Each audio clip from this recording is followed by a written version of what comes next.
성경 봉독하겠습니다. 하나님의 말씀은 구약 성경 신명기 7장 1절로 11절까지 말씀 교독하도록 하겠습니다. 구약 성경 272페이지에 있습니다. 신명기 7장 1절로 11절 말씀 교독하도록 하겠습니다. 네 하나님 여호와께서 너를 인도하사 네가 가서 차지할 땅으로 들이시고 네 앞에서 여러 민족 헷 족속과 기르가스 족속과 아모리 족속과 가나안 족속과 브리스 족속과 히위 족속과 여부스 족속 곧 너보다 많고 힘이 센 7 족속을 쫓아내실 때에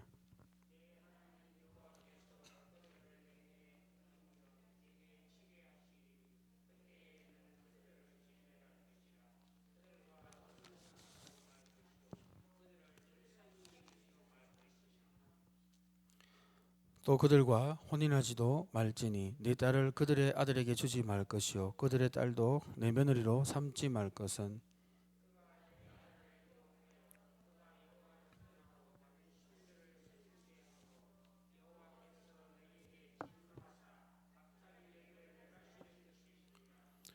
오직 너희가 그들에게 행할 것은 이러하니 그들의 제단을 헐며 주상을 깨뜨리며 아세라 목상을 찍으며 조각한 우상들을 불살을 것이니라.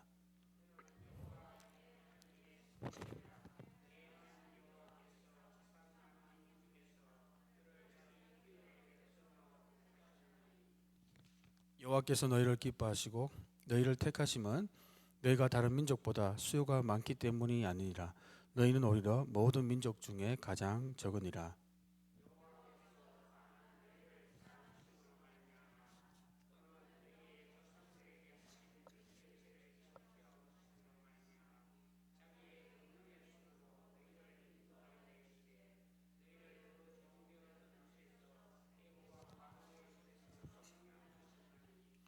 그런즉 너는 알라 오직 내 하나님 여호와는 하나님이시요 신실하신 하나님이시라.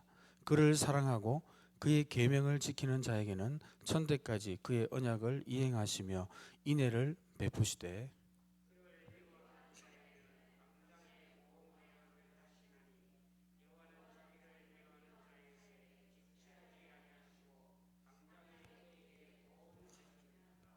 같이 읽겠습니다. 그런즉 너는 오늘 내가 네게 명하는 명령과 규례와 법도를 지켜 행할지니라. 아멘.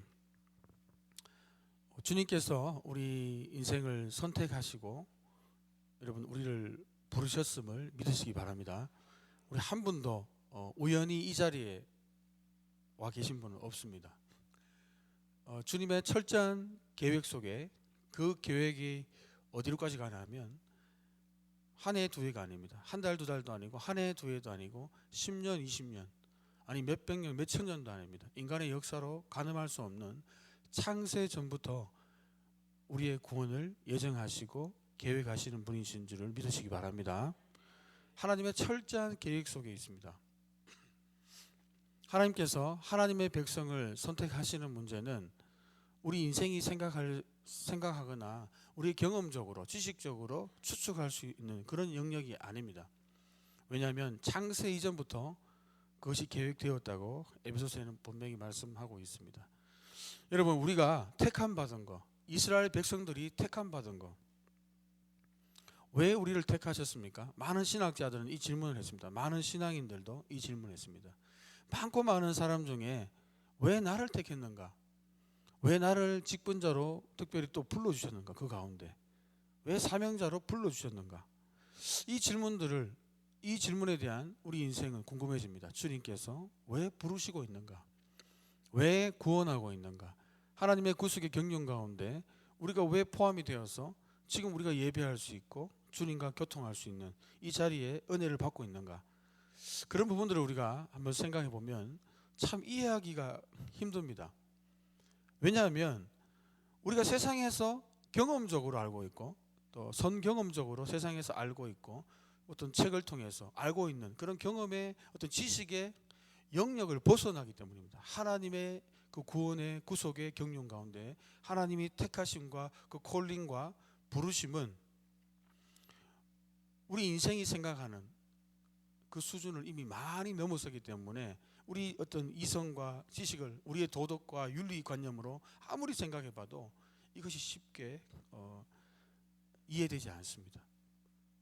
또 많은 신학자들도 많은 신앙인들도 시도를 해봤지만 대부분 사람들이 의문의 부호를 던졌습니다. 그리고는 퀘스천 마크를 남겼습니다. 물음표를 던지고 참 답하기가 힘들었습니다.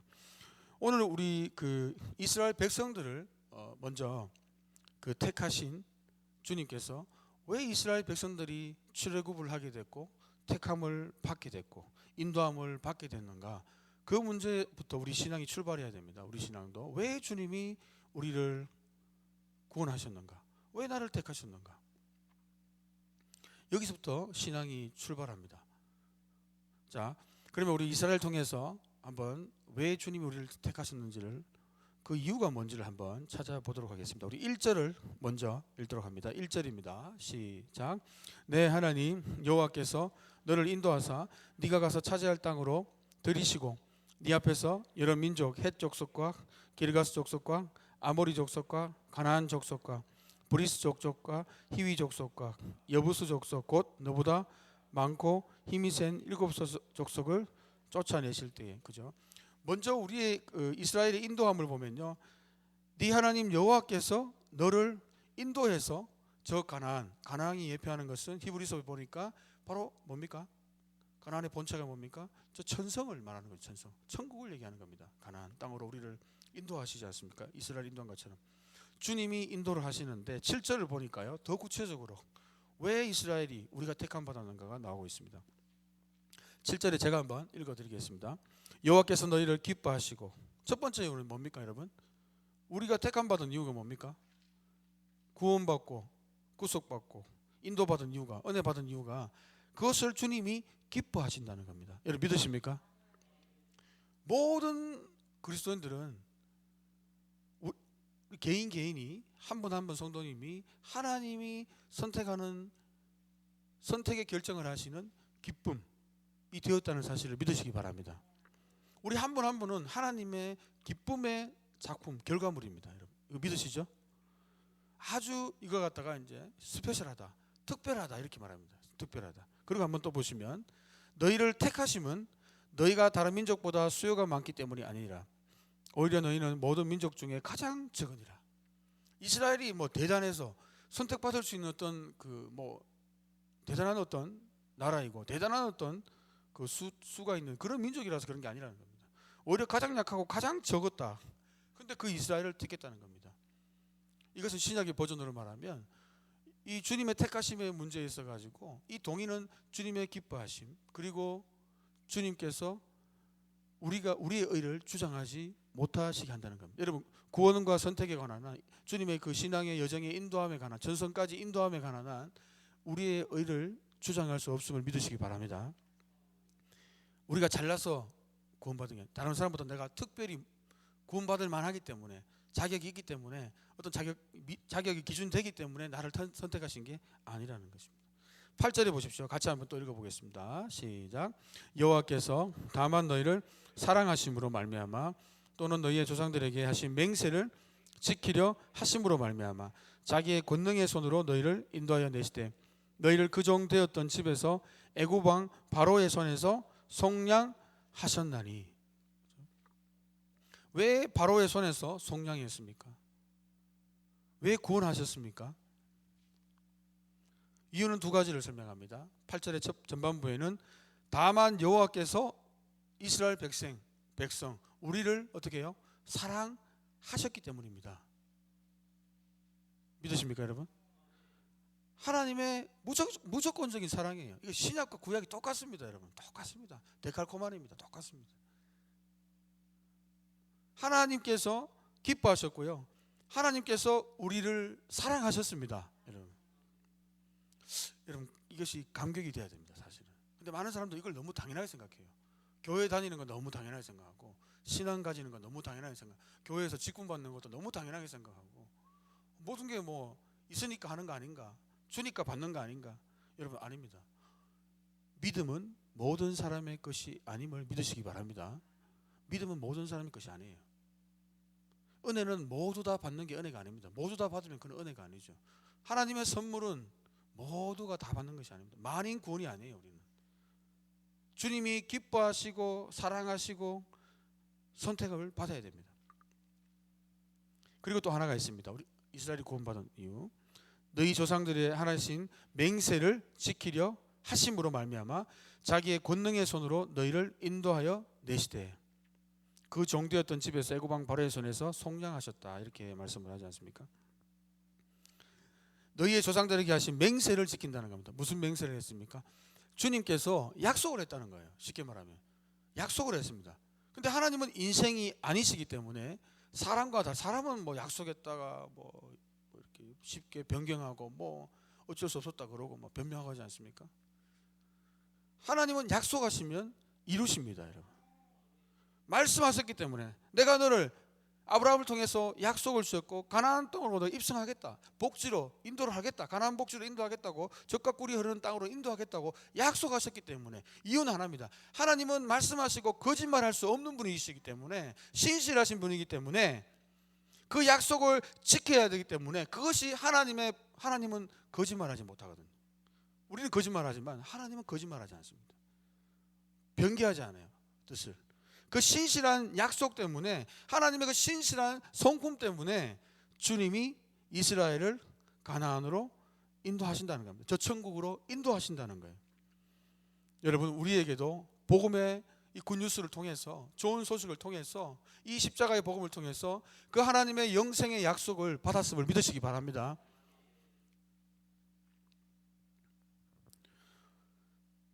자, 그런데 이건 서론입니다. 지금까지는 서론이고요. 아직 본론은 시작도 안 했습니다. 오늘 설교는 제가 그 말씀을 드리려고 하는 게 아니라, 주님께서 우리를 택하셨지 않습니까? 그런데 주님께서 왜 택했냐, 아까 제가 초반에 질문을 드렸거든요. 물론 주님의 입장에서 언약으로 인해서, 복음으로 인해서, 사랑하심으로, 기뻐하심으로, 그래서 이 구원이 창세전부터 계획되어서 이루어졌다고 말씀할 수 있지만, 자, 구원받은 백성들이 있죠. 그러면 세상 가운데 있다가 주님이 콜링하셔가지고 하나님의 자녀로, 천국의 백성으로, 그죠? 천국에 들어갈 수 있는 백성으로 부르심을 받은 주님의 백성을 통해서 주님이 소망하시는 게 있습니다. 하나님의 소망과 기대가 있습니다, 여러분. 그게 뭡니까? 그러면 천국 가는 거 아닙니까? 물론 천국 가는 거 맞습니다. 그런데 좀 더 구체적으로 우리가 왜 주님께서 우리를 천국의 백성, 자녀로 이런 큰 은혜를 주시는가? 그것은 오늘 이 주제와 밀접하게 관련되어 있습니다. 자, 이 주제에 우리가 들어가기 위해서 오늘 이스라엘이 이제 그 가나안 땅에 들어가게 될 때 7 족속을 만납니다. 이미 거기에 기거하고 있던 그 7 족속은요, 아주 강력한 민족입니다. 이스라엘과 싸워서는 게임이 안 되죠. 이스라엘이 원래는 게임이 안 됩니다. 그러나 주님께서 그들을 넘겨주시겠다고 했습니다. 왜? 약속이기 때문에. 가나안 땅을 주시겠다고. 자, 그런데 오늘 이 말씀이 바로 주제하고, 오늘 아까 그 주보에 보면 제목이 뭡니까? 구별된 주님의 백성입니다. 그죠? 구별된 주님의 백성. 이것과 오늘 맞닿아 있는 주제가 이제 본격적으로 말씀을 드립니다. 그런데 그 가나안 땅에 갈 때 7 족속이 있는데, 그 족속을 갖다가 어떻게 하라, 이렇게 주님이 명령을 하십니다. 2절입니다. 2절을 같이 한번 읽어보도록 하겠습니다. 시작. 네 하나님 여호와께서 그들을 네게 넘겨 네게 치게 하시리니 그때 너는 그들을 진멸할 것이라. 어떤 언약도 하지 말 것이요 그들을 불쌍히 여기지도 말고. 여기 보시면요, 진멸하라고 되어 있습니다. 진멸. 그래서 많은 이 기독교를 공격하는 많은 인본주의자들이 이 본문을 가지고 공격합니다. 이단들도 공격하고요. 어떤 분이 이렇게 혹시 경험이 있으신지 모르겠지만, 어떤 분이 이렇게 소위 말하는 전도를 하면서 길거리에서, 봐라, 구약의 하나님은 이렇게 막 진멸하고 이렇게 두려운 하나님이고, 신약의 하나님은 이렇게 사랑의 하나님이니까 이 두 하나님이 같지 않지 않느냐, 그러면서 자기 교단으로 오라고 막 이렇게 막 이단들이 이렇게 하거든요. 실제로 그렇게 합니다. 그렇게 하기도 하고요. 또 많은 인본주의자들이 공격을 합니다. 어떻게 이런 하나님을, 잔인한 하나님을 믿고 있느냐, 진멸을 하라는 하나님을. 너 사랑의 하나님 그거 다 거짓말이야. 성경도 거짓말이야. 성경 자체가 모순이 드러나지 않았냐고 막 공격하는 본문입니다, 여러분. 그 실제로 많은 그리스도인들도 이것을 그냥 얼핏 읽으면요, 이게 무슨 말이지? 왜 이 진멸은 쉽게 말하면요, 몰살하는 거예요. 몰살. 왜 하나님 이렇게 잔인하신가? 여러분, 왜 이렇게 진멸을 명령하십니까, 하나님께서? 자, 이 본문을 우리가 잘 살펴볼 필요가 있는데, 이 진멸하시는 이유가 있습니다. 진멸하시는 이유가 뭐냐면 창세기 15장에 해답이 있습니다. 창세기 15장. 창세기 15장에 보시면 여호와 하나님께서 아브라함에게 나타나셔 가지고 앞으로 있을 일들이 가나안 그 이스라엘 백성들이 이방 땅에서 객이 되어서, 다시 말해서 애굽에서 객이 되어 가지고 그들을 섬기겠다, 이렇게 예언적으로 말씀하십니다. 그리고는 400년 동안 네 자손을, 그 애굽 사람들이 네 자손을 괴롭힐 거다, 학정을 받을 거다, 이렇게 합니다. 그리고 그들이 섬기는 나라를 여호와 하나님이 징벌할 때가 올 거다. 400년 동안 고생하고 난 뒤에. 그리고는 네 자손이 큰 재물을 이끌고 출애굽을 할 것이다. 이것을 아브라함을 통해서 400년 그죠? 동안 앞으로 미래에 그런 일이 있을 거라고, 이 출애굽 사건을 미리 아브라함에게 창세기 15장에 예언합니다. 거기서 예언적인 말씀을 주십니다. 그러면서 창세기 15장 16절에 보시면요, 네 자손은 4대 만에 이 땅으로 돌아온다는 것입니다. 이 땅. 다시 애굽에서 400년 동안 학정에 시달리다가 이제 시간이 되면 다시 이 땅이 어디입니까? 가나안 땅으로 돌아온다는 거예요. 출애굽에서 가나안 약속의 땅으로 그 약속을 받는다는 것입니다. 그것을 아브라함에게 계시했습니다, 여호와 하나님께서. 자, 그러면서 4대 만에 400년 동안 고생을 해야 되는 이유를 이렇게 말씀하셨습니다. 여호와 하나님께서 뭐라고 말씀하셨냐면, 아브라함에게 창세기 15장 16절에 보면 아모리 족속의 죄악이 아직 가득 차지 아니했다고. 무슨 죄악이요? 아모리 족속의 죄악이 가득, 풀, 우리가 그 자동차 기름 넣으면 만땅, 아직 만땅 안 찼다는 거예요. 죄가 차고 있는데 아직 죄가 안 찼다는 거예요. 그 400년 고생하는 동안 사실은 뭐라는 겁니까? 그 아모리 족속이라는 것은 가나안 족속의 대표입니다. 보통 가나안 땅 전체를 이끌 때 대표로 아모리 그러면 가나안 전체를 말하는 거거든요. 아모리 족속, 가장 강하고 영향력 있는 족속인데, 아모리 족속은 가나안 전체를 말합니다. 아모리 족속의 땅, 가나안 땅이죠. 가나안 땅. 그 가나안 땅에 이미 살고 있는 아모리 족속의 죄악이 가득 차지 않았다는 거예요. 풀로 차지 않았다는 겁니다. 그래서 400년 동안 고생하다가 이제 이 학생이 시달려가 부르짖을 때 주님이 구원자 누구를 보내십니까? 모세를 보내잖아요. 자, 그때가 이제 그 심판의 버튼이, 아모리 족속이 죄악이 관영해가지고 주님이 그 아모리 족속에서 이제 내가 심판해야 되겠다. 그리고는 이 출애굽의 이 주님의 구원의 섭리 가운데 출애굽에서는 이제 출애굽 사건이 일어납니다. 모세가 보내지고 이제 버튼이 누르졌죠. 그리고는 이 가나안 땅에 와서 이 전 족속을 전멸하라. 전멸입니다. 여기에서 절대로 불쌍히 여기지 마라. 어떤 언약도 하지 마라. 심지어는요, 3절에 보니까요, 그들과 혼인하지도 말라. 딸들과 아들도 주지 말라. 절대 결혼시키지 마라. 가나안 족속들과 그들의 딸도 며느리로 삼지 마라. 또 4절 보니까 이유를 이렇게 말합니다. 4절 같이 한번 읽어보겠습니다. 그렇게 진멸하고 불쌍히 여기지도 말고 혼인관계도 어떠한 관계도 맺지 말라고 한 이유가 4절을 이렇게 말씀합니다. 4절 같이 읽습니다. 시작. 그가 네 아들을 유혹하여 그가 여호와를 떠나고 다른 신들을 섬기게 하므로 여호와께서 너희에게 진노하사 갑자기 너희를 멸하실 것이니라. 그죠? 왜 관계를 맺지 말라고 합니까? 가나안 족속은 이미 주님의 심판의 버튼이 눌러진 거예요. 출애굽 사건도 이미 400년이 지났습니다. 고통하는 동안 이 죄악이 쌓이고, 이 말은 무슨 말입니까? 주님이 갑자기 가가지고 그 가나안 땅에 잘 살고 있는 사람 그냥 막 흩어가지고 죽이고, 갑자기 이스라엘 택한 백성을 촥 심겨놓고, 이런 게 아니라는 거예요. 죄악이 차고 몇 년 동안? 400년 동안. 여러분, 하나님께서 길이 참으시는 분임을 믿으시기 바랍니다. 여러분, 어떤 재앙이 일어나지 않습니까? 어떤 재앙이 일어나요. 어떤 아주 그 심판적인 그런 일들이, 결과물이 드러날 때는요, 하나님이 잔인하다 이렇게 보시면 안 되고요.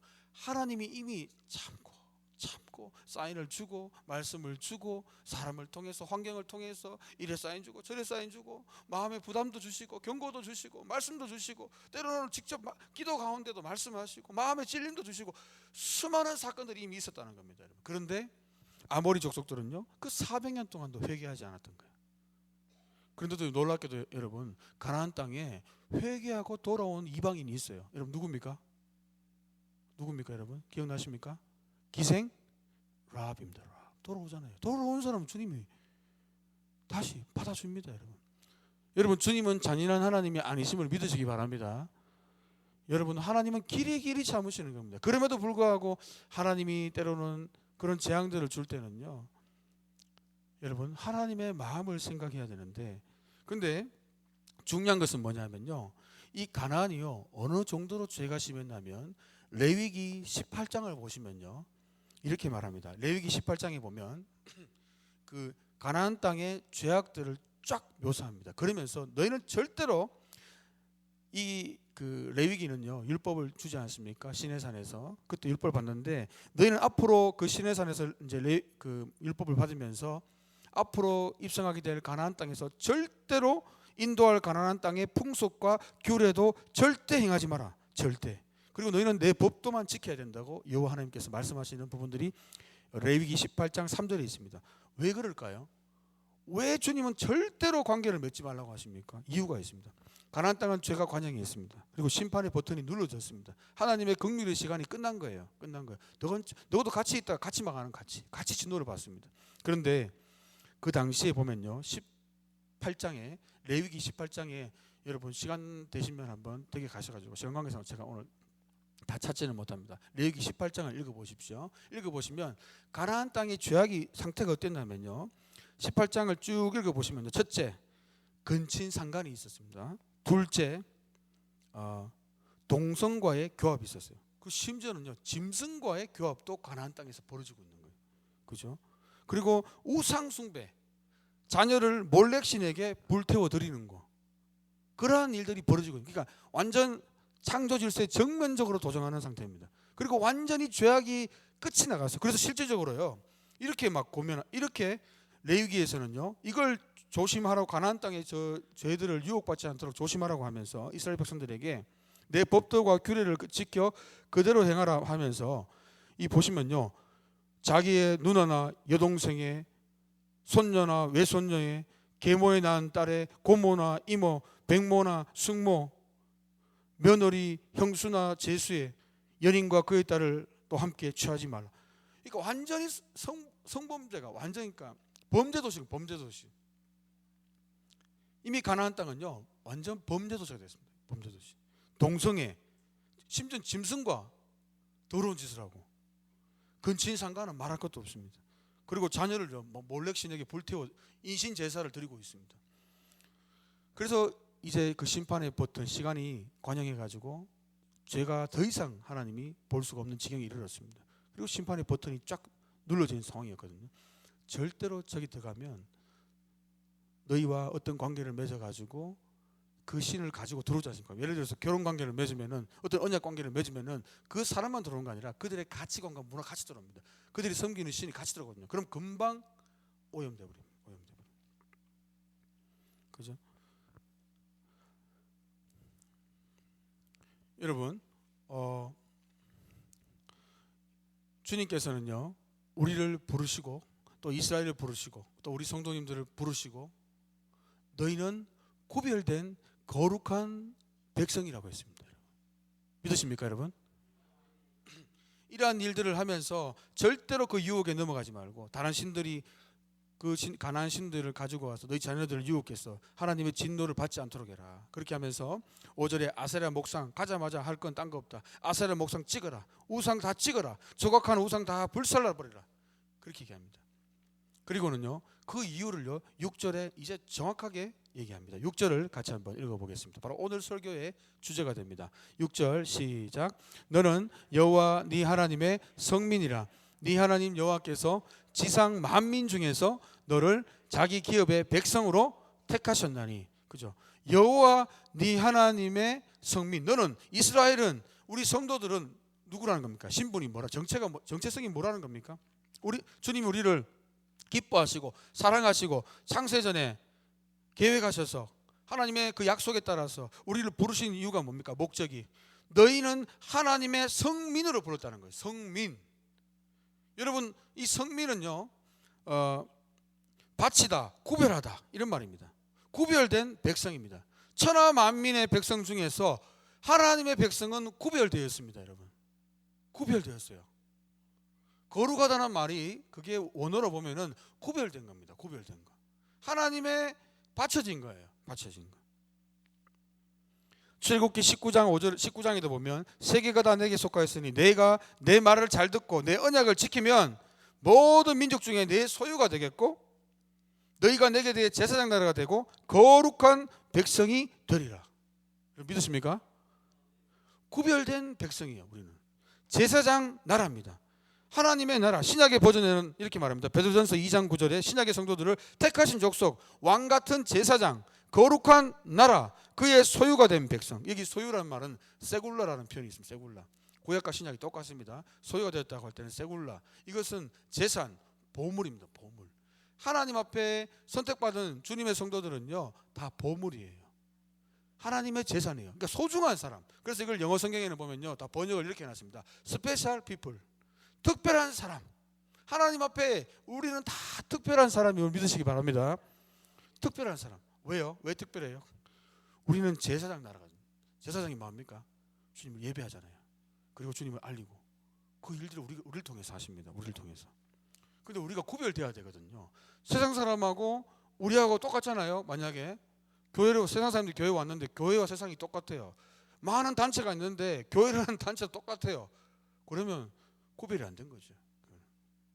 정체성이 혼란이 오는 거예요. 혼란이. 그래서 그의 소유가 된 백성이라고 베드로전서 2장 9절에 말하면서 이렇게 말합니다. 이는 너희를 어두운 데서 불러내어 그의 기이한 빛에 들어가게 하시니에. 여러분 보십시오. 우리를 어디에서 불러냈습니까? 어둠에서. 어디로? 빛으로 불렀습니다. 그러니까 어둠과 빛을 뭐예요? 구분하는 거예요. 구분. 여러분, 빛과 어둠은요 같이 공존할 수 있습니까? 없습니까? 우리는 빛의 자녀거든요. 세상은 사단의 권세 아래 어둠 가운데 있고요, 사단은 불순종의 영이라고 했습니다. 주님을 대적하는 영이 사로잡힌 사람들이에요. 그죠? 불의의 종이고, 우리도 과거에 그랬지만 지금은 우리는요 죄로부터 해방되어서 로마서 6장 18절에 보니까 의의 종이 되었음을 믿으시기 바랍니다. 우린 그러한 정체성을 가지고 있습니다. 이제는 의의 종이에요. 주님의 그 복음을 마음으로 받아서 믿고 순종하는 사람이 되었다고 로마서 1장 5절에는 말합니다. 그로 말미암아 우리가 은혜와 사도의 직분을 받아 그의 이름을 위하여 모든 이방인 중에서 믿어 순종하게 하나니. 사도 바울이 이방인의 사도로서 주님의 그 콜링을 받고 부르심을 받고 그 사도직을, 선교사의 직을 하면서 하는 이유가 이방인이 마음으로 복음을 영접하고 주님을 믿고 순종하게 하는 겁니다. 순종. 여러분, 구별된 백성은요 죄에 순종하는 게 아니고요, 우린 의의 순종함을 믿으시기 바랍니다. 우린 진리의 순종함으로 구별되는 거예요. 구별. 교회는 진리에 순종하게 되어 있습니다. 주님의 계명에 순종하게 되어 있습니다. 여러분, 그러나 세상은요 절대로 주님께 순종할 수 없습니다. 주님을 주님으로 인정할 수 없습니다. 여러분, 자기가 주인이 되어 있거든요. 그래서 성경에도 보면요 우리를 구별된 백성이라고 계속해서 얘기하고 있습니다. 여러분, 이스라엘 백성이 과거에 여러분 어떻게 살았는 줄 아십니까? 애굽에서의 생활. 이 성경에 보면요 많은 이스라엘에 관한 얘기들이 있지만, 말씀이 있지만, 애굽에서 실제로 어떻게 살았는지에 대해서 이렇게 뭐 확정을 받았다, 이런 주상적인 이렇게 중노동을 했다, 이 정도는 알지만, 여러분 에스겔서 보십시오. 에스겔서 20장에 보시면요 주님께서 애굽 땅에 그들에게 나타나서 맹세를 하셨다고 이렇게 말합니다. 그래서 무슨 말씀하셨냐면 내가 너희를 가나안 땅, 젖과 꿀이 흐르는 약속의 땅으로 인도하겠다고 말씀하시면서 그 이스라엘에게 에스겔서 20장 7절에 보시면 이렇게 말씀했다고 합니다. 눈을 끄는 바 가증한 것을 각기 버려라. 그리고 애굽의 우상들로 말미암아 스스로 더럽히지 말라. 이 말이 무슨 말인가 하면요, 이스라엘 백성들도 애굽에 있을 때 뭘 섬겼다는 겁니까? 애굽의 신을 섬겼다는 거예요. 그 에스겔서가 증언을 하고 있는 겁니다. 에스겔서가. 그리고 레위기 18장 3절에도 너희는 너희가 거주하던 애굽 땅의 풍속을 어떻게 해요? 따르지 말며 너희를 인도할 가나안 땅의 풍속과 규례도 행하지 말라. 여러분, 그리스도인은요 구분돼야 되거든요. 빛과 어둠이 구분되고요, 성과 속이 구분돼야 됩니다. 여러분, 그래서 진정한 경건은요 세상에 물들지 않는 것이라고 야고보 사도는 말씀합니다. 믿으십니까 여러분? 고아와 과부와 객을 돌보고 어려운 사람들 돌보는 거 진짜 경건이고 신앙이고, 그리고 또 하나가 새 속에 물들지 않는 거예요. 물들지 않는 거. 여러분, 지금도요 우리는 구별됐지만 빛과 소금의 존재로 우리가 살아내고 주님의 제사장 나라로서 주님을 알리고 아름다운 덕을 선포해야 됩니다. 여기 베드로전서 2장 9절에 보면 어두운 데서 불러내가지고 빛으로 들어가게 한 그 아름다운 덕을 선포해야 돼요. 이 덕이 뭐냐면요 하나님의 탁월하심이에요. 이 어둠은 뭐냐면요 죄와 사망과 그 죄와 사망이 그 죄의 종로로 닫은 우리를 갖다가 그 어둠 가운데서 빛으로 의로 진리로 천국으로 주님이 인도하셨는데, 그 놀라운 일들을 우리가 선포해야 되는 것입니다. 그 가운데 하나님의 긍휼이 얼마나 큰지, 하나님의 그 부활의 능력이 얼마나 큰지, 하나님의 내 인생을 가치관을 어떻게 바꾸셨는지, 하나님의 그 손대심으로 내가 어떻게 치유됐는지, 이게 기독교인임을 믿으시기 바랍니다. 구별되지 않으면요 그 하나님의 부르심에 관해서 그 정면 도전하는 겁니다. 도전. 그래서 우리 그리스도인의 삶 가운데도 로마서 12장 1절에도 이렇게 말합니다. 하나님의 자비하심, 하나님의 긍휼 받은 사람들에게, 은혜 받은 구원받은 사람들에게, 그 자녀들에게 사도 바울이 로마서 12장에 권면하지 않습니까? 하나님의 은혜가 이처럼 크니까 내가 이 큰 은혜를 생각할 때 너희에게 권면한다 하면서 사도 바울이 너희 몸을 어떻게 해요? 하나님이 기뻐하시는 거룩한 무엇으로 드립니까? 산 제물로 드리는 거예요. Living sacrifice. 살아있는 제물. 제물은 죽잖아요. 구약에는 다 각을 뜨지 않습니까? 각을 뜨는 게 아니고 신약의 성도가 제물이에요. 우리 한 사람 한 사람 한 분 한 분이 제물입니다. 살아있는 제물이에요. 우리가 교회에 있든지 직장에 있든지 가정에 있든지 어떤 관계에 있든지 간에 하나님 앞에 있는 거예요. 하나님 앞에. 하나님 앞에 거룩한 것은 구별됐다는 거예요. 구별되어서 하나님 앞에 코람되어 있음을 믿으시기 바랍니다. 하나님 앞에 있는 거예요. 하나님 앞에. 우리가 말을 할 때도 하나님 앞에 있고요. 구별됐어요. 빛의 자녀는요 구별됐거든요. 빛의 자녀는요 사람들하고 불신자도 썩 그러면요 이게 빛이 드러나야 됩니다. 우리는 숨기는 빛이 아니거든요. 어둠 가운데 많은 사람들이 빛을 자꾸 이렇게 뭐 쏘라고 하니까 자꾸 이렇게 뭐 구별되라고 하니까 자꾸 산에 들어가려고, 또 뭐 기도원에 들어가야 되나? 아니면 이제 뭐 수도원에 들어가야 되나? 아닙니다, 여러분. 예수님은 제자들과 성도들에게 분명히 말씀했습니다. 너희는 교회의 빛이 아니라, 이미 교회에는 빛이 있잖아요. 다들 빛된 자녀들인데 어디에서 빛을 비춰야 됩니까? 세상의 빛과 소금임을 믿으시기 바랍니다. 여러분, 불신세계 가운데 여러분의 영향력이 드러나야 됩니다. 여러분, 왜요? 어둠 가운데 빛이 오면요 빛은 한 줄기만이라도 다릅니다. 여러분, 터널이 깜깜하지만 산을 그 가로지르는 터널이 있지 않습니까? 깜깜하지만 입구가 이제 그 한 줄기 빛만 보이면요 갑자기 상황이 확 달라져 버려요. 어둠이 달아나 버려요. 한 줄기 빛 때문에. 여러분, 빛된 자녀가요 우리 일상의 삶 가운데 들어가면요 그 세상이요 놀라야 됩니다. 그리고는 선한 영향력을 끼쳐야 됩니다. 여러분, 이것이 빛된 자녀임을 믿으시기 바랍니다. 구별된 자녀가요 그래서 계속해서 아까 이스라엘 백성들에게는 뭐라고 했습니까? 애굽에 너희가 하던 그 풍습, 젖어있던 애굽의 우상 조심해. 그리고 앞으로 가게 될 가나안 땅에 저 가나안 칠족속이 하는 인신제사, 건친, 상간, 짐승과의 교합, 창조 질서를 교란하고 우상 숭배하고 자녀를 몰렉신에게 불태우고 이런 거 조심해야 돼. 왜요? 구별되어 있으니까. 우리 신약의 성도들에게도 마찬가지입니다. 로마서 12장 1절에 너희 몸을 기뻐하시는 거룩한 산 제물로 드려라. 이것이 너희가 드릴 영적 예배니라. 영적이라는 말은 무슨 말이라고 제가 말씀드렸죠? 합당한 예배라는 거예요. 하나님의 은혜에 합당하게 반응하는 것이 뭐라고 했습니까? 썬데이 크리스찬이 아니죠. 썬데이 크리스찬이 아니고 우리 전 인생을 드리는 거예요. 하나님 앞에 있는 겁니다. 그리고는요 그렇게 하나님 앞에 구별된 거룩한 산 제물, 거룩한은 구별되는 겁니다. 구별된 산 제물이 되기 위해서는요 우리가 너희는 이 세대를 본받지 말고, 이 세대가 구약의 버전으로 말하면 애굽의 우상 조심해, 가나안 땅의 저 우상 성적인 타락 조심해야 돼. 그죠? 몰렉신, 아세라신, 바알신 조심하라는 겁니다.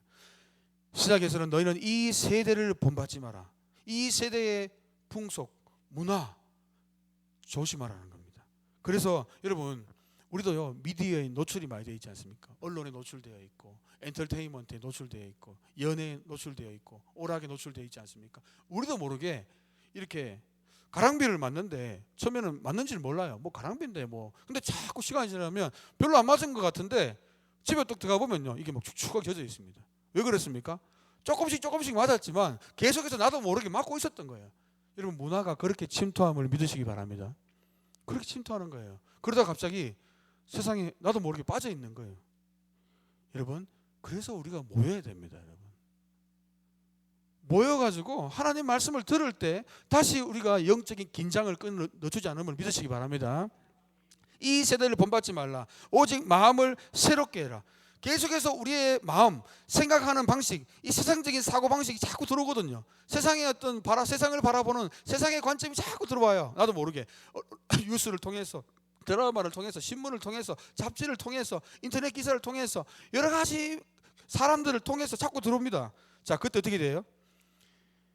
마음을 새롭게 함으로, 그죠? 변화를 받아라는 겁니다.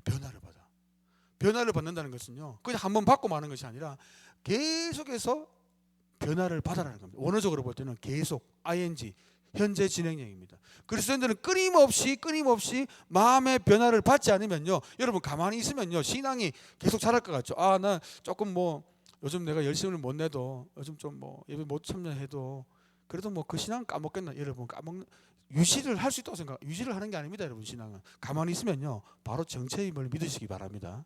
왠지 아세요? 마음을 새롭게 함으로 변화를 받아야 되거든요. 변화를. 왜냐하면 세상의 물결은요 계속해서 몰려듭니다. 그러나 마음을 새롭게 하지 않습니다. 자꾸 하나님 말씀에서 멀어지고 공동체에 멀어지면 어떻게 됩니까?